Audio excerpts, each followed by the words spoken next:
berdasarkan undang-undang dasar kita atau ketentuan yang ada di negara kita itu hanya bisa peace building sama peacekeeping.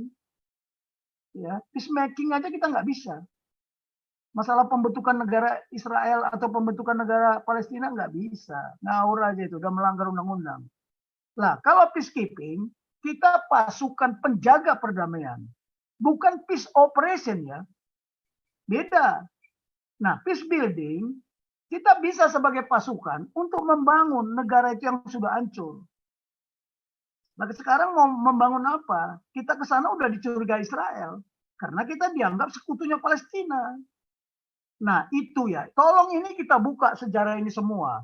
Saya kan sudah bilang, ini pekerjaan intelijen, badan intelijen negara, badan intelijen strategis negara. Nah, ini ada lagi yang ketiga yang dijadikan patokan, internasional, regional, nasional, kemudian human security approach. Bagaimana international approach?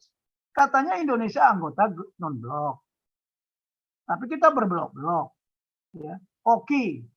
Ada OKI Charter. Kita terlibat di dalam OKI Charter.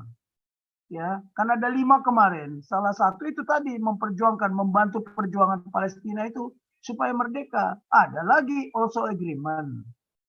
Ya, ada lagi ASEAN Charter. Ada Abraham Accord. Ini kan semua sejarah dalam rangka upaya menciptakan perdamaian di sana. Tolong ya, cara berpikir saya itu cara berpikir strategi, jangan diacak-acak gitu loh. Kemudian di sini lagi ya, amanat konstitusi. Saya udah nyampaikan di sini, di tulisan saya. Walaupun tadi Bu Kony udah ngomong duluan. Nggak apa-apa. Kalau saya ngomong duluan kan nggak ada artinya mereka ngomong. Makanya saya selalu minta yang terakhir. Kenapa? Untuk supaya kerangka berpikirnya biar saya mengambil dari mereka. Makanya kemarin dari diskusi kita, tolong Bu Monik. Saya nggak punya informasi yang detail. Oke lah, secara literasi bisa diambil dari perpustakaan.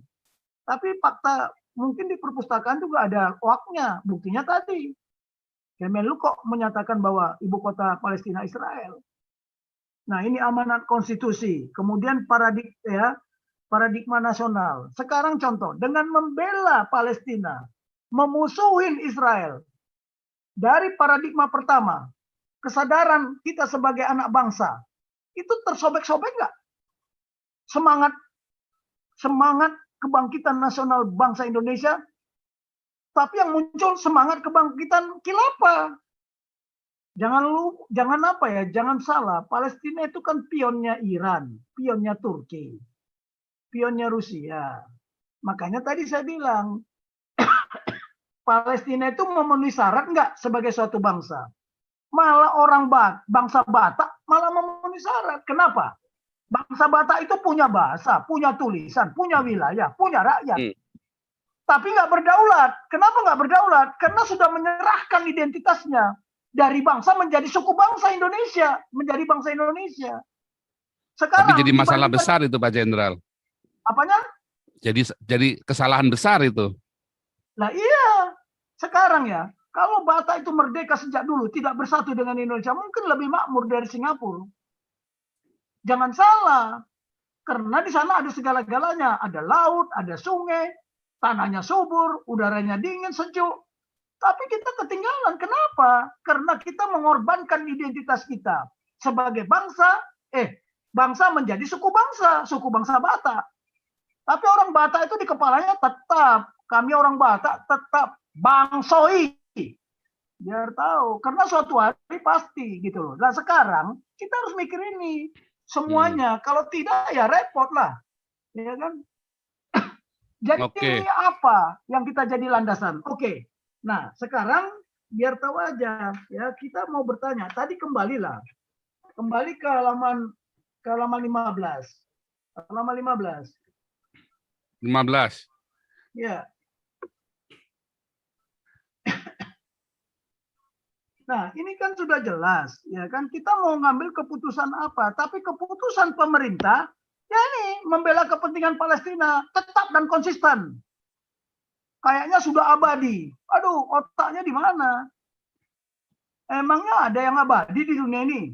Nah itu. Tapi tadi Bu Kony, kalau mau membicarakan Palestina sama Israel, mari Bible. Tapi mohon maaf, ya saya mohon maaf, saya bukan pendeta. Ya kan saya bilang, coba Pak Paul buka di kitab Bible, ya 1 Tesalonika, ya mulai 3:4-5, buka. Di situ jelas. Saya udah bilang tadi dari awal, tidak mungkin tercipta damai sejati di sana, enggak. Ya, tapi kalau tadi diskusi, apakah Yerusalem mau dijadikan kota suci? Tuhan Yesus bilang itu kota Sodom dan Mesir.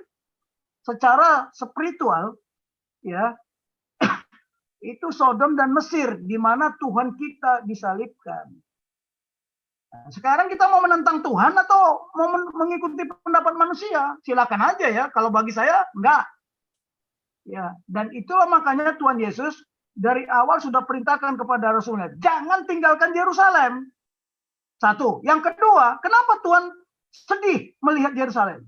Itu ada di Bible. Kalau kita mau berdasarkan Bible, loh saya nggak bohong kok. Buka aja di Bible. Jadi tidak mungkin ada damai di sana. Tapi kalau Tesalonika, 1 Tesalonika 3:4-5, itu coba bukalah apa isinya. Supaya kita jadi jelas kalau memang harus berdasarkan Bible. Tapi ada standar patokan sehingga tidak terjadi konflik. Yang dibilang sekarang kan, oh Israel penjajah. Kena alinea Undang-Undang Dasar 45 pembukaan. Udah itu ikut serta dalam ketertiban dan perdamaian dunia. Kena lagi dibilang apa? Tugas. Sekarang kalau kita mau merumuskan kedua itu, alinea pertama sama alinea keempat itu, ya coba konsekuen nggak kita? Sudah mengorbankan kepentingan nasional nggak? Kepentingan keamanan nasional, kepentingan kesejahteraan nasional, kepentingan hubungan internasional. Kepentingan hubungan internasional juga kita ditinggalkan nanti. Oleh siapa? Orang ASEAN country juga tinggalkan. Apa Indonesia ini? Hah? Dari 11 kemarin sudah saya sampaikan, cuma 3 yang mendukung. Karena Muslim Brotherhood, yang lainnya mau nggak? Nggak mau. Itu kepentingan hubungan internasional itu bukan hanya ikut serta itu, tidak. Di kawasan bagaimana kita? Di ekstra kawasan gimana kita? Karena memusuhi Israel berarti kita memusuhi juga sekutunya. Oke, lanjut Pak Paul. Ini belum selesai saya tayangkan. Memang tadi harusnya saya baru diisi sama Bu Koni sejarah itu. Lanjut halaman berikutnya Pak Paul. Ini saya belum tuntas lah. Jadi kalau dipotong-potong nggak nyambung. Situasi. Langsung ke situasi. Jadi segala sesuatu itu kita mulai dari situasi. Tadi kan ada paradigma kepemimpinan. Itu yang halaman berapa tadi? Nggak ada halamannya. Nah ini coba lihat. Kan sudah saya katakan. Ini urusan orang intelijen. Lihat di atas. Berdasarkan data intelijen dan data informasi yang akurat. What was happened in the past? Ya, kalau saya bilang sekarang, pertanyaannya, ini kan latar belakang ya. Mengapa Tuhan membawa umatnya dari Mesir sampai ke Israel? Coba.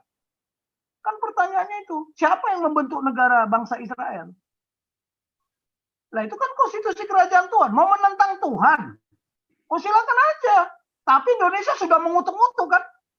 Bukan hanya memihak Palestina, tapi ada mengutuk. Nah, seolah-olah pertama mengutuk, kedua kita berhutang, suruh negara berhutang. Ya ketawalah negara-negara itu suruh berhutang. Emang nggak semukio kau katanya begitu kan? Nah ini yang begini-begini kan di mana cara berpikir kita itu loh. Kita punya berpikir strategi nggak? Apa berpikir strategi kita? Kalau kita sasarannya adalah tercipta perdamaian. Itu sasaran loh. Terciptanya perdamaian di Timur Tengah. Konflik Israel-Palestina. Cara yang ditempuh seperti apa? Apakah kita harus memilih, membela, mendukung satu negara? Artinya kita musuh dengan yang lain dong. Nah, ini hati-hati. Nah, sekarang ini kan itu yang harus dijawab. Makanya saya minta penjelasan, apakah negara bangsa Israel itu adalah penjajah?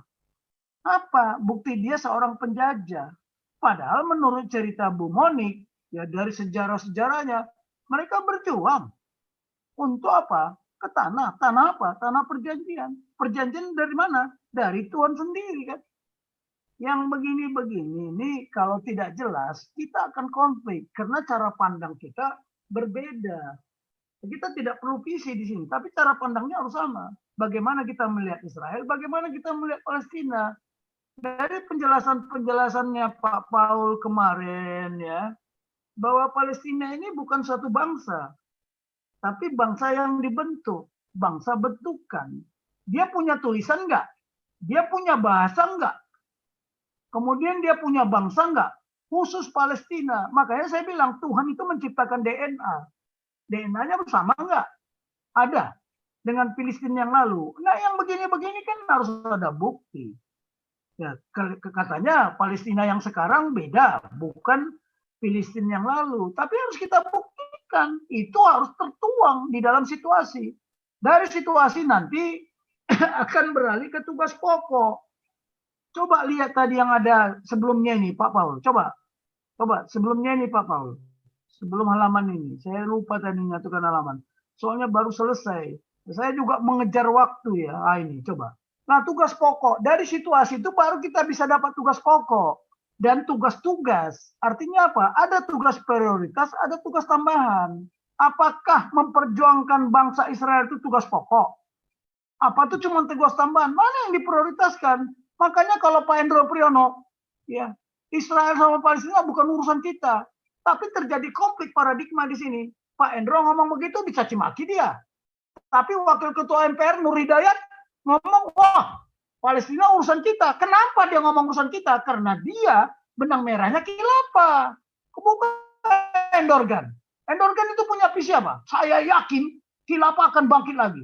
Loh, yang begini-begini kita ini tunduk kepada konstitusinya Oki atau konstitusinya Undang-Undang Dasar 45. Ini harus kita bahas dong. Harus berani kita ngomong. Kalau enggak, silakan aja lah buat negara ini khilafah. Kita merdeka kok. Batak merdeka. Jangan dikira Bali itu diam-diam nggak merdeka itu nanti. Oh, diam-diam merdeka dia. Siapa yang bantu dia? Ya pasti Australia. Karena bagi Australia, Bali itu adalah negara kedua. Jangan salah, kita ini sudah nggak tahu lah caruk-maruk cara berpikirnya. Nggak ada yang berpikir strategi. Kan sudah saya katakan, komando dan kendali. Apakah hanya presiden yang memberikan komando? Sebagai kepala negara? Iya, tapi sudah benar nggak? Sudah terstruktur nggak? Bagaimana pengomandoan? Bagaimana pengendalian? Bagaimana komunikasi? Apa gunanya para menteri itu? Saya mau tanya, kenapa ada menteri Menkominfo? Kenapa ada menteri kesehatan? Kenapa ada menteri pertahanan? Karena ada tugas untuk menjabarkan tugas pokok yang 5 itu.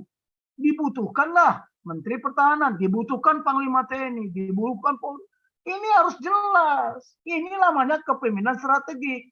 Memang aneh ya bagi saudara-saudara saya yang di Zoom ini, yang tidak latar belakangnya militer, kaget mendengar paradigma Situpa.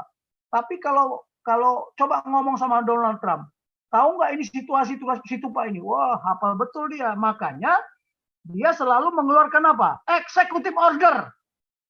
Coba cek berapa executive order yang dikeluarkan oleh siapa? Oleh Trump. Indonesia ada nggak? Oh nggak ada. Instruksi saja. Tapi dia executive order 1, executive order 2. Cek aja kalau nggak percaya. Karena dia berpikirnya seperti ini. Nah saya, kalau kita nggak punya pemikiran yang sama, tidak ada pola, standar, ya kita nggak bisa berdiskusi. Nggak bisa berdiskusi, nggak akan ketemu. Coba tayangkan berikutnya, Pak Paul. Ya, bayangkan berikutnya. Di belakang ini, lanjut Pak Paul. Situasi tadi, lanjut berikutnya. Nah ini. Saya kan bilang, what is going on right now di sana? Apa? Ya, ini sekarang gencatan senjata. Terjadi diplomasi segala macam, apa segala macam. Ya, yang terjadi saat ini.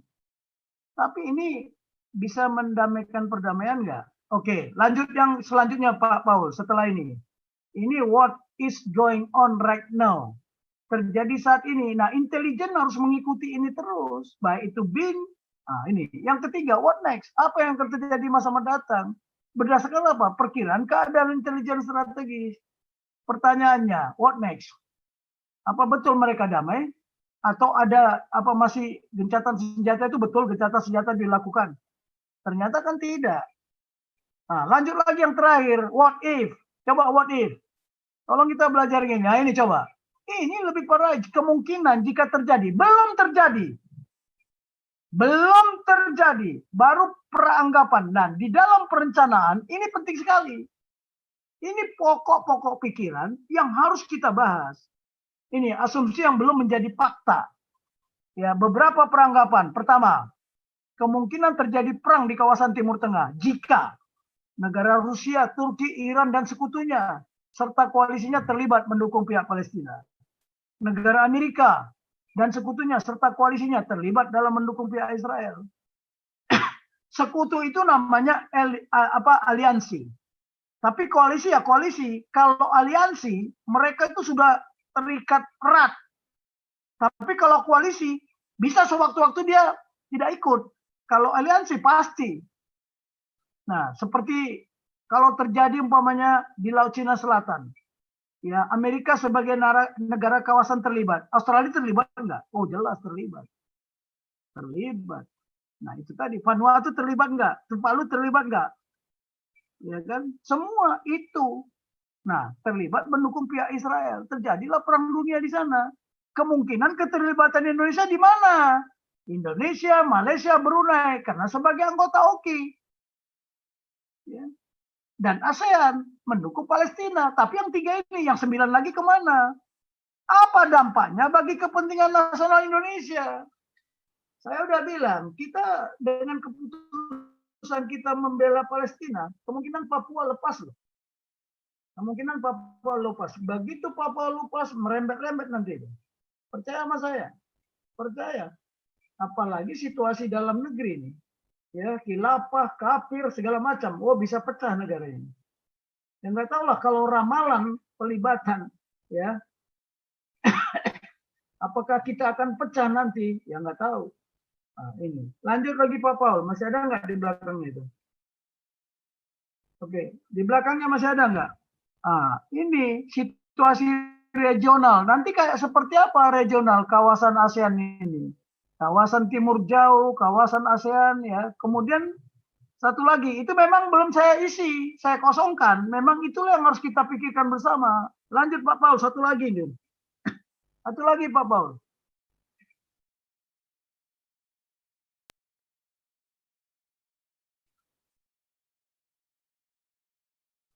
Nah, itu regional. Ya, sekarang situasi nasional. Apa dampaknya kepada situasi nasional? Yang terjadi sekarang kita bisa melihat secara fakta ya. Di Papua sekarang bendera Israel dibawa rame-rame. Di Jakarta bendera Palestina. Bahkan ada yang pakai selempang Palestina dengan bangganya coba. Kenapa nggak merah putih? Pertanyaan saya. Nah, tapi itu orang tidak paham. Hampir semua anak bangsa tidak paham apa hakikat, makna substansi bendera itu dikibarkan. Sudah saya sampaikan kan kemarin, bendera itu lambang berdirinya suatu negara. Kalau bendera itu sudah jatuh, ya sudah jatuh bendera itu, berarti negara itu nggak ada. Lihat dulu kerajaan Cina, ada 7 kerajaan Cina, punya bendera masing-masing. Cuman 1 sekarang kan benderanya. Tapi bendera Cina itu ada bintang yang besar, ada 4 bintang yang kecil. Karena dulu ada 5 kerajaan besar kan, tapi dirubah menjadi bintang. Nah yang begini-begini jangan anggap enteng dengan bendera loh ya. Jangan anggap enteng berkibarnya suatu bendera. Ya, itu aja dulu Pak Paul. Kalau mau tanya jawab silakan. Ya, saya nanti kepada Bu Monik, tolong saya dibantu isi itu situasi. Ya, keberadaan negara bangsa, nation state ya. Namanya negara bangsa itu nation state.